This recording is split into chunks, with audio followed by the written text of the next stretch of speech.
Selamat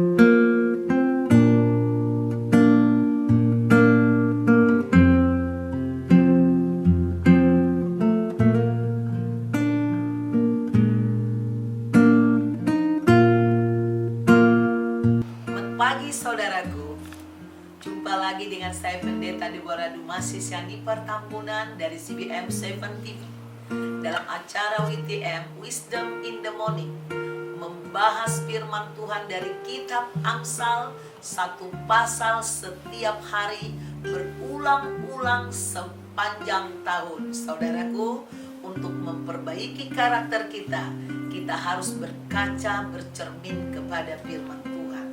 Hari ini saya bagikan Amsal 25 ayat 8 sampai 10 buat saudara. Apa matamu lihat? Jangan terburu-buru kau buat perkara pengadilan. Karena pada akhirnya apa yang engkau dapat lakukan kalau sesamamu telah mempermalukan engkau.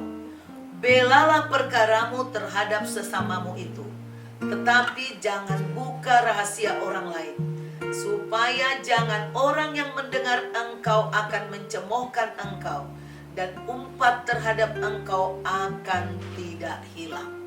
Saudaraku, memang sangat menyakitkan apabila kita diomongin seseorang, difitnah seseorang, bahkan seseorang itu yang sangat dekat dengan kita, yang kita percayai.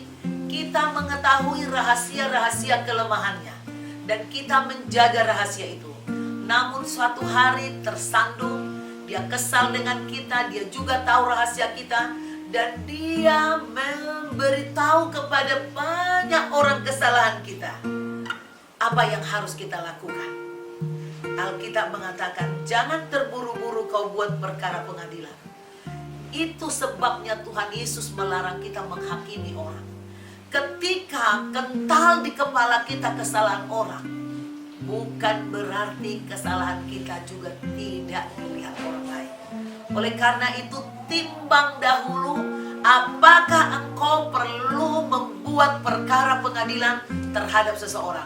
Jangan-jangan ketika engkau mau mengadukan rekanmu, temanmu atau musuhmu, malah engkau yang terjerat dengan hukum.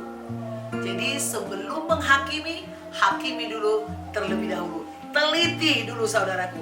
Itu maksudnya di Alkitab.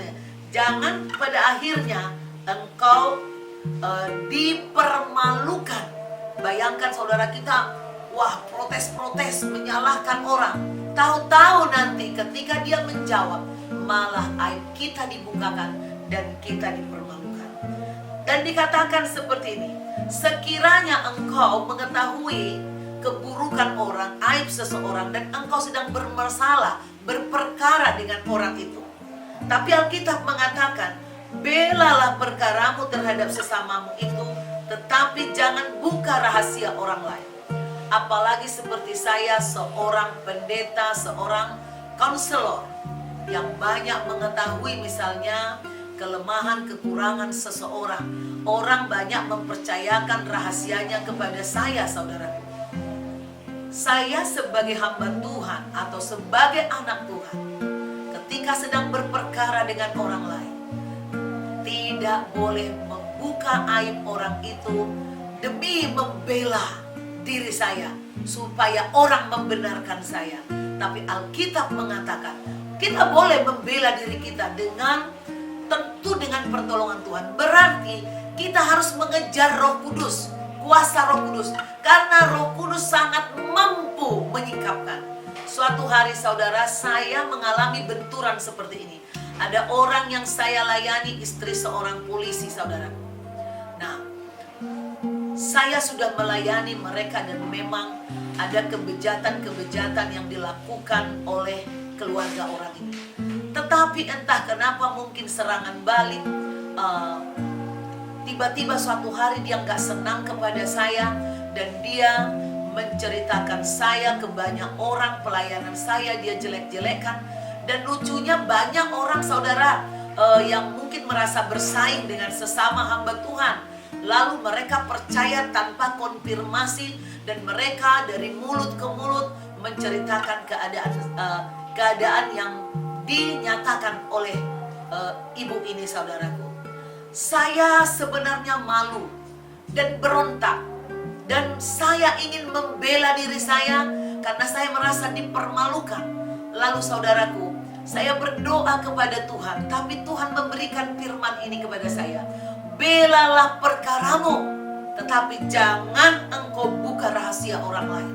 Walaupun saya tahu rahasianya dia yang bisa mensekak mati dia, mempermalukan dia, tapi Tuhan mengatakan, berikanlah penghakiman itu kepada Tuhan. Akhirnya saya menangis kepada Tuhan. Saya hanya mengadu. Saya bilang, Tuhan, aku merasa sakit hati. Aku digunjingin orang, aku difitnah. Padahal saya sudah tolong dia.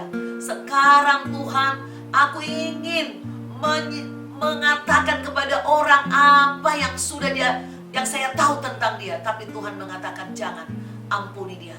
Aku akan membelamu.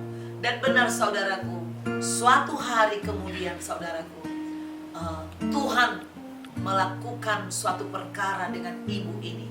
Dan ibu ini akhirnya menyadari kesalahannya. Dia bertobat dan dia berusaha menemui saya, memperbaiki hubungan dengan saya, dan saya pun memaafkan. Jadi firman Tuhan ini saudara, bukan omong kosong.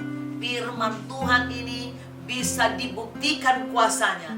Jika Tuhan Yesus sudah berkata, jangan buka aib orang, artinya dia berkuasa meluruskan. Karena dia benci ketidakadilan, dia akan membela kebenaran. Kalau engkau benar, kebenaranmu akan dimunculkan oleh Tuhan, bercahaya sehingga orang lain mengenal engkau, bahwa engkau tidak membuat kejahatan, bahwa engkau hidup di dalam kebenaran. Demikianlah cara Tuhan membela orang-orang yang dikasihinya. Saudaraku, jika engkau terberkati dengan firman ini, bukalah kembali di YouTube. Saudara like, saudara subscribe, saudara komen, pasang lonceng, dan share kepada orang. Bersukacitalah memberitakan Injil. Ketika engkau ingin orang lain diubahkan, maka hidupmu pun diubahkan Tuhan, keluargamu diubahkan.